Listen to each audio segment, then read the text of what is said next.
Hello everyone, welcome to video 6 in my Apollo Moon Hoax series.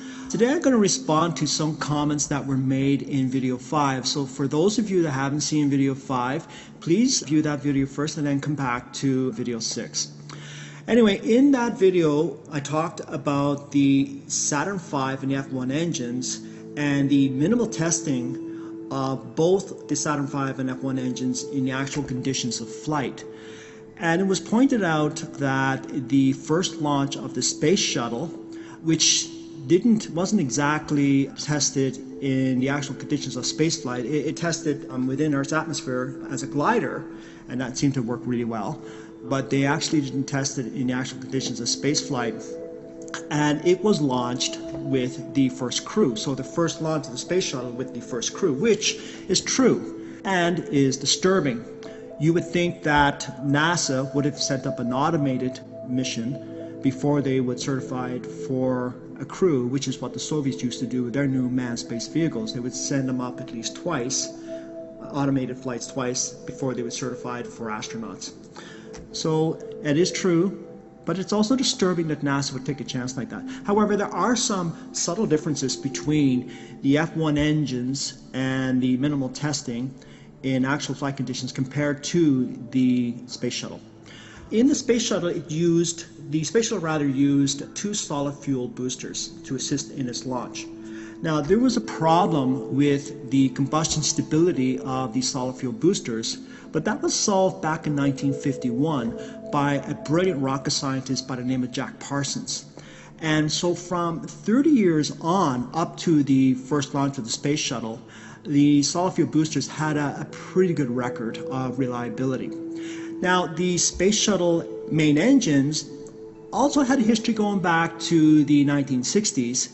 So they had about 15 years to perfect those engines as well. And both the solid fuel boosters and the space shuttle main engines went through a lot of testing, a lot of static testing in the 1970s, leading up, of course, to the first launch of the space shuttle. But you have to admit that it would be disturbing, it is disturbing that NASA would have taken a chance of sending up the first space shuttle with a crew instead of testing it in actual space conditions before certifying it for astronauts. But again, you know, we're talking about NASA's history of hit and miss. Now, in this particular instance, it seemed to have worked. In the space shuttle, they had 20 years with the space shuttle before it retired, and before they retired the space shuttle in 2011. And of course, now it seems that NASA's out of launching their own manned space capability to low Earth orbit. So they keep saying they're going to get to it, but they keep pushing the date back. So, well, we'll see about that. Anyway, I'm going to be talking more about this. It's going to be an ongoing theme in this video series, and I may write about it as well. So I'll probably have more information about this in future videos. I would like to respond to a couple of emails that I've gotten about book 2, asking me when that's going to be published. And right now, book 2 is going pretty good. It's about half done, and I'm hoping to have it published by the summer of 2020. It may be out sooner, depending on how the editing and proofreading goes, but it's going to be very comprehensive. And actually, I'm going to be talking, I've written a whole chapter on Jack Parsons, the brilliant rocket scientist I mentioned, and he is a fascinating character in all of this, and I think you will really enjoy learning more about this interesting character. He was certainly brilliant and not your stereotypical rocket scientist, so I hope you look forward to that. And I'm also going to be doing a more comprehensive look, I'm taking a more comprehensive look at the Apollo program from 1961 up to 1969.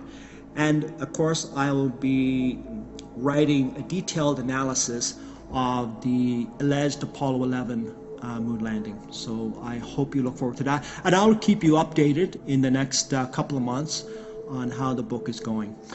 And speaking of book 2, first of all, I'd just like to announce that I've signed up with a publisher. The publisher's name is Writers Republic, and they've now republished the book actually on, I think it's about 15 online book sites, including Barnes & Noble and Amazon.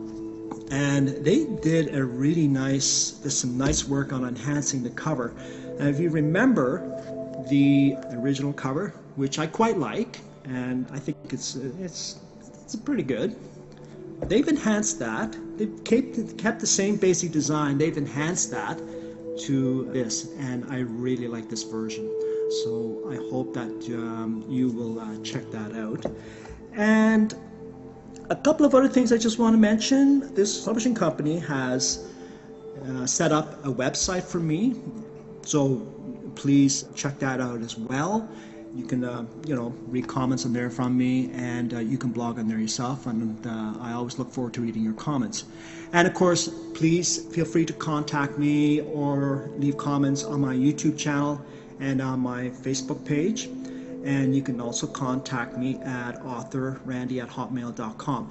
All of this contact information is below, so you can check it out there, and I look forward to hearing from all of you. Bye for now.